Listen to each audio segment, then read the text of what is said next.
Senhora Presidente, senhoras e senhores vereadores, primeiramente cumprimentar o secretário Giovanni, que está aqui presente hoje, também o Samuel, que faz parte da diretoria da Secretaria da SMU, e o ex-vereador Kiko e a Ana, né? Querida Ana Diesel, gente boa, nos atende sempre feliz e sorridente lá, porque a gente leva bastante pepino para aquela secretaria. Mas faz parte, né?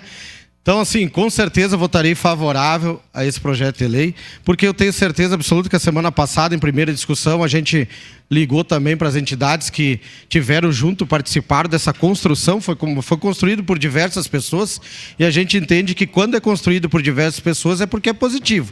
Agora sim, vereador Rose, a gente tem muitos pontos ainda que a gente pode debater, e que a gente pode aperfeiçoar, né, secretário? Porque tudo que for para desburocratizar, tudo que for para ajudar a comunidade, tudo que a gente leva lá nos atendimentos e a gente sai com certeza satisfeito porque o secretário nos dá toda a atenção possível, nós temos que ser parceiro.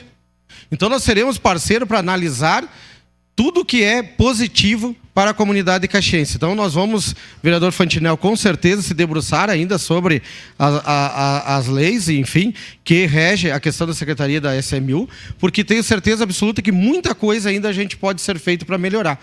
Desburocratizar é o caminho, dar liberdade para as pessoas empreenderem é o caminho para poderem, né, ter uma vida melhor, e é assim que a Câmara de Vereadores vai se comportar. Então parabenizo a equipe toda da Secretaria, até da fiscalização também, que não está aqui presente, mas que faz um ótimo trabalho.